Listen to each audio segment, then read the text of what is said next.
Hated my world, so I escaped into another. What I desired I could only obtain in another world. Or maybe I was too weak and cowardly to start living in my own world, because I knew that to live was hard. So I escaped in order to temporarily withdraw into a reality I so desired.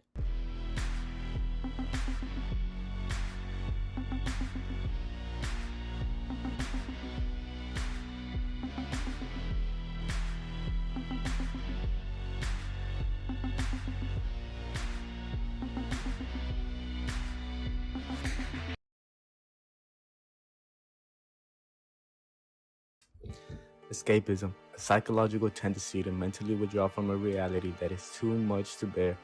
Escapism grants us avoidance of our emotions and thoughts from responsibility.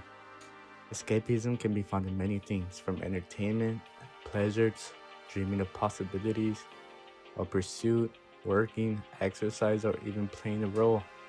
Escapism is often made clear when in a state of inaction, whatever tends to help from being alone with yourself.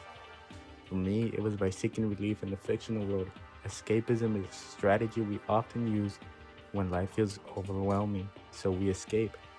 Escapism isn't just being submerged in entertainment or a world, it's relying on a substitute world for comfort and peace.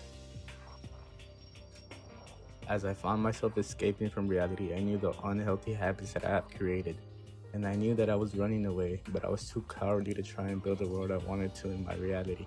So I gave myself an excuse. It's fine, I'll try another day. But that is the biggest lie I ever tell myself, and a continuing lie. I thought it is okay. I thought that it just made me feel good to an extent, but then the show ends, and as I stare into the black screen, reality kicks in harder. Now, with the comparison of the fictional world and the real world, so how great is the difference? This difference in the world is enough to drive you into despair, but only momentarily, until you find another world to seek refuge in. Notice a strong correlation between the fictional worlds that I escaped into and my own. When I watched an anime with a character that had similar problems to mine and watching them actually do something about it, it gave me hope momentarily. I was so immersed in the show that I put myself in the main character's shoes, as if it were me solving the real me's problem. But in that moment, there was no real me or real problems, only the me in the fictional world actually dealing with them. When I consumed media, I became one with the world and the characters, as if the conversations they were having included me, and that brought me comfort. I became codependent on these media. When reading, watching, or playing something, it was as if I teleported into another world, one where I wasn't me and I can be new, one where I had magic or was a detective, one where I was strong and overcame any problem that I faced, one where I had friends and love. I started relying on these fictional worlds for my happiness and comfort, that I would spend days in other worlds completely forgetting about my own, which is what I wanted. And then time passed and realized my whole life was spent pretending to be in another one. I was escaping my responsibility to choose. And then I asked myself, is it not okay to escape when life feels heavy? Is it not okay fleeing from my emotions and thoughts? Is it not okay to live in an illusion? I tried my best to justify my unhealthy habit of codependency with media, but I realized I was just running away from myself. I was robbing myself of life, and that I realized, and that I hated. So I hated myself for running away and hated the one hating myself. Then I became depressed, but the depression was masked because I would always avoid facing my depression by escaping. I can't process my emotions and thoughts if I am in another world.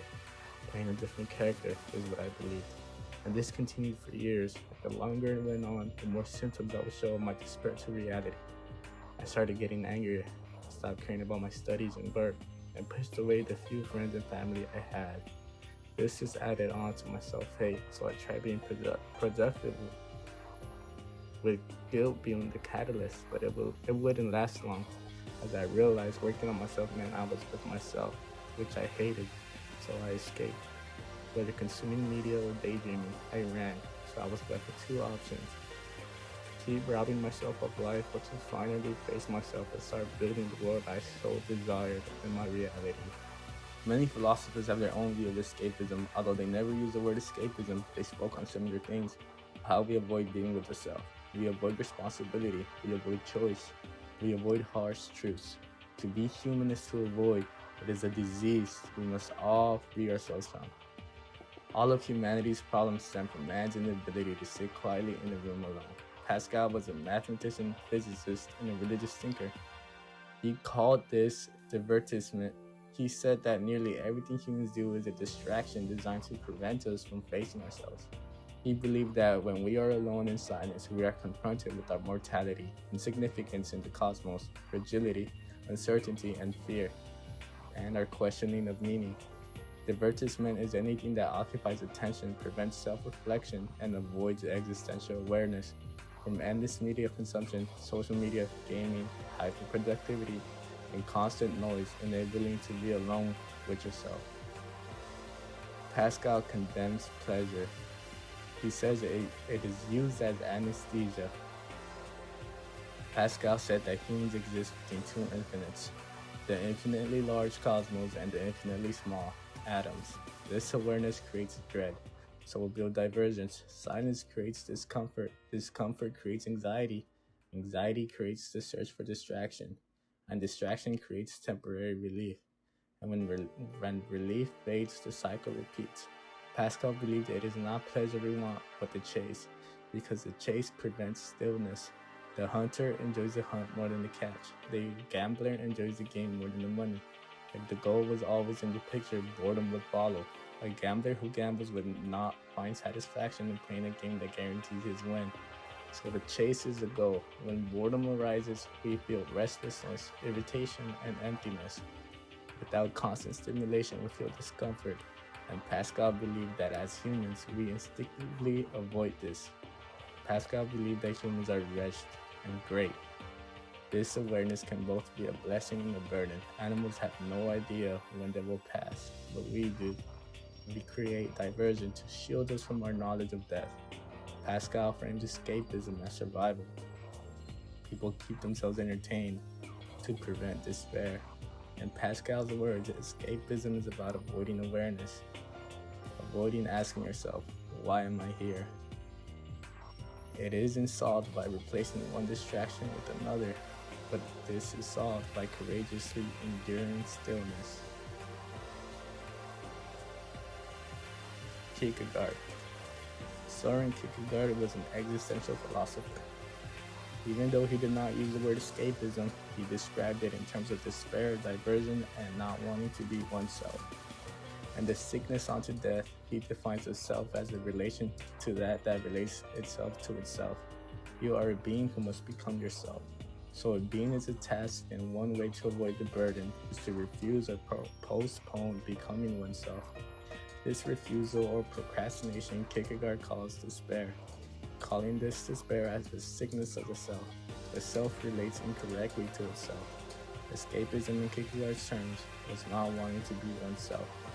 In his view, he thought that an individual would evade being a real self by losing oneself in a crowd of fantasy, pleasures, or infinite possibilities, dreaming without committing, refusing the burden of becoming the self.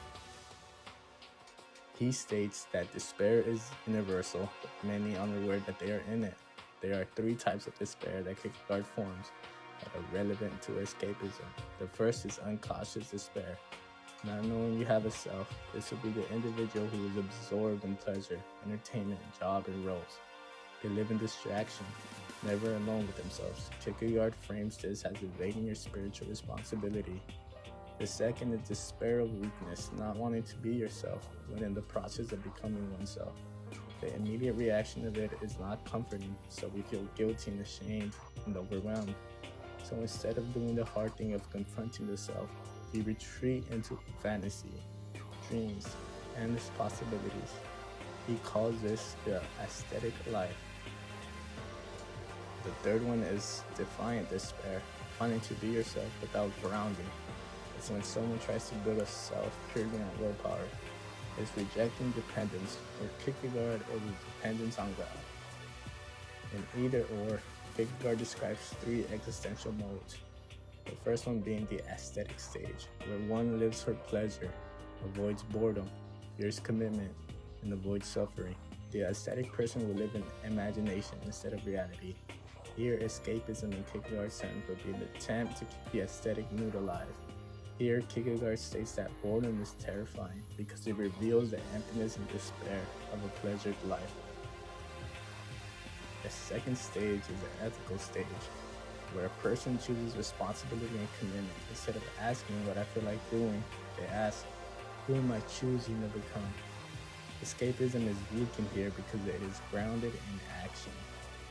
The third stage is the religious stage. For Kierkegaard, this is where the self grounds itself before God, and despair dissolves because identity rests in something infinite. Even without the religion, it matters because it shows us accepting suffering and uncertainty without fleeing.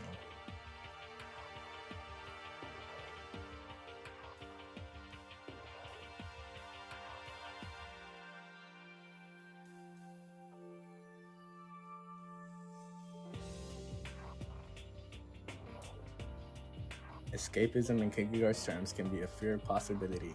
In this concept of anxiety, he states that anxiety arises from possibility. When we realize we could fail or succeed, it creates dizziness, which produces anxiety. Here, people tend to escape in the midst of possibility in order to reduce possibility and stay in control. Escapism in Kierkegaard's terms feels good because it gives temporary need of self and protects you from anxiety and responsibility. But the more you avoid becoming yourself, the heavier the task feels. Instead of telling myself to stop consuming media, in Kierkegaard's terms, I should rather tell myself, why are you unwilling to be the self you are called to become?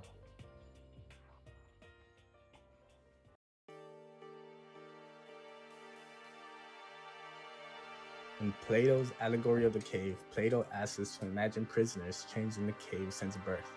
They face a wall. Behind them is a fire. Between the fire and prisoners, people carry objects. The prisoners see only as shadows cast on the wall. They believe the shadows are reality. One prisoner is freed, so he turns around and sees the fire and exits the cave and then sees the sun. He realizes that the shadows were nothing but illusions. When he tries to tell the others, they reject him. Here, the cave is a comforting illusion. The shadows are predictable. The illusion feels stable. Leaving the cave is painful because the familiar collapses. Here, the prisoner prefers the shadow because the light demands transformation. In the Republic, Plato describes the level of reality and knowledge. Images, like shadows and reflection, physical objects, mathematical reasoning, and the forms, which are ultimate truths. Escapism would keep an individual trapped in the lower levels, images of images, appearances without essence. In Plato's words, we are not just distracting ourselves, but we are living among shadows of shadows. Illusions are comfortable because they require no change, no moral development, and protects identity. When the freed prisoner returns, the others threaten to kill him. People tend to defend their illusions violently when confronted with the truth. In the allegory of the cave, the sun is presented as the form of the good, truth as transformative. To see the sun means you must reorder your life, and transforming into something different hurts. Escapism avoids the sun. It consumes representations without being changed by them.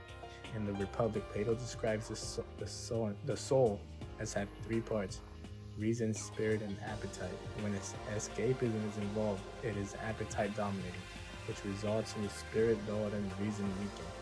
Plato calls this injustice within the self. The escapist is internally fragmented. Escapism as an imitation. Plato was suspicious of art because it initiates appearances rather than truth. In his critique, art was an imitation of an imitation. A painting of a bed is an imitation of a physical bed, which itself is an imitation of the form of bedness. An escapist is immersed in imitation. Plato gives us as a warning to not mistake representation for reality. For Plato, the deepest illusion is thinking you can see clearly. The cave is invisible to those inside it. Escapism is dangerous because it feels normal.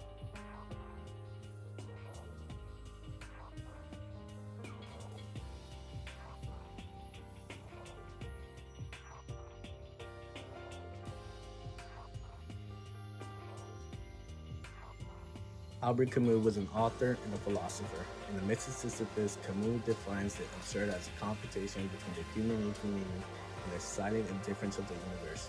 Humans long for clarity and purpose, and the world does not answer. This creates the awareness of that clash. Here, the absurd is a tension. Escapism, in Camus' terms, would be an attempt to dissolve that tension. Camus identifies two major forms of escape: physical unalignment and philosophical suicide. Camus states that if life has no guaranteed meaning, one might conclude, then why live? But Camus calls the attempt of offing yourself as an attempt to escape the absurd by eliminating the self. Philosophical suicide happens when someone jumps beyond reason into faith or metaphysical comfort. He believes they escape the absurd rather than endure it. According to Camus, escapism is seeking comforting illusions, substituting fantasy for confrontation, resolving existential tension instead of carrying it. They could take forms like religious certainty, ideological fanatism, blind optimism, and total immersion in distraction. Camus does not condemn art or pleasure, but condemns avoidance. Camus proposes the revolt. To revolt means to refuse false hope, refuse despair, refuse escape, and to continue to live consciously. The absurd man says yes to the universe's indifference, and that he will live anyway. In The Myth of Sisyphus, Sisyphus is condemned to push a boulder forever. Camus imagines him cautious. The key moment in Sisyphus is him walking back down the mountain. In that moment, Sisyphus is aware of his condition. Camus states, the struggle itself is enough to fill a man's heart. Escapism avoids struggles. Revolt embraces it. Camus would say, do not let pleasure replace confrontation. Refusing escapism is hard. The absurd man accepts uncertainty, mortality, and the lack of cosmic guarantee, but acts anyways. Escapism, you are never forced to sit with the absurd, but always immersed into another world, because it temporarily makes the absurd disappear. Escapism is not cowardice, it is human. But it becomes dangerous when you prefer imagined struggle over real struggle. Sisyphus pushed the real stone, not watch someone else push it. Schopenhauer was a philosopher, known as a pessimist. In The World as Will and Representation, Schopenhauer argues that reality at its core is not rational, moral, or purposeful. It is will. The will is endless desire, never satisfied. Everything alive is an expression of this striving force. According to him, life swings between pain, unsatisfied desire, and boredom, satisfied desire. Schopenhauer does not condemn all escape. In fact, he thinks we need it. He identifies three main ways we can escape the tyranny of the will. The first one is aesthetic contemplation, art. When you're absorbed in art, music, film, something happens. For a moment you stop wanting, striving, comparing, and desiring, but desire fades. The relief feels profound, but only temporarily. The second is by compassion. When you see another suffering, the ego dissolves slightly. The will loosens its grip. The third one is asceticism, to deny the will entirely, to reduce desire, detach from craving. Schopenhauer would say, of course you seek relief in escapism. Life is suffering, but when you return from the aesthetic expression, the will resumes. Desires, comparison, anxiety, restlessness, it all returns. So you seek suspension again. The more intensely you suspend, the harsher the return would be. Ordinary life feels dull because it lacks concentrated aesthetic framing. Schopenhauer says that the structure of reality is suffering, so we must reduce desire. We never reduce the will when we pause it. And if we rely entirely on aesthetic escape, we strengthen the dependence on suspension. Schopenhauer would suggest to reduce craving and practice solitude without stimulation, cultivate compassion, and detach from ego comparison, and lower the intensity of desire. He does not promise happiness, but less suffering.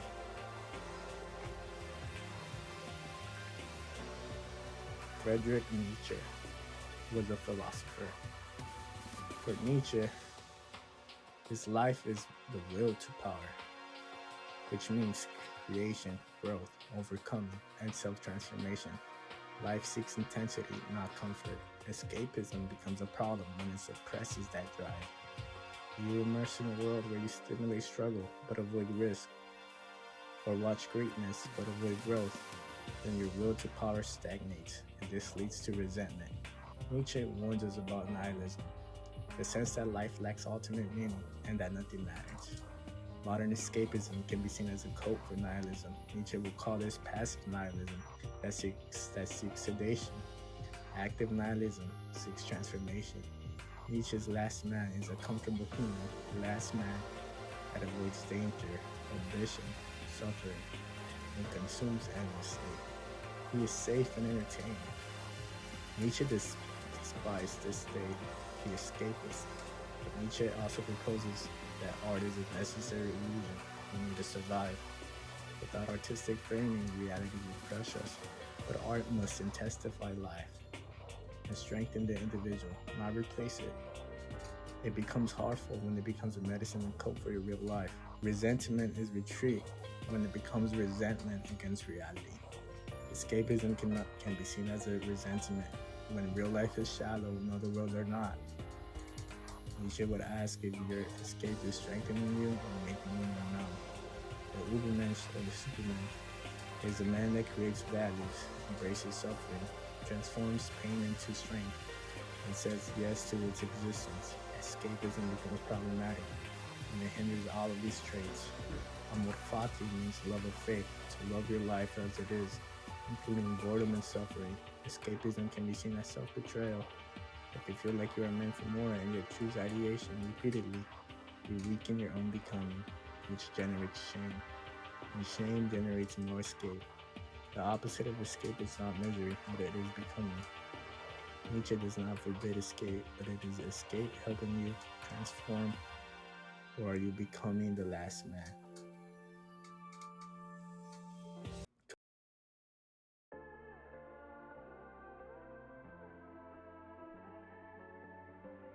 It's easy to watch heroes, but it is hard to be heroic.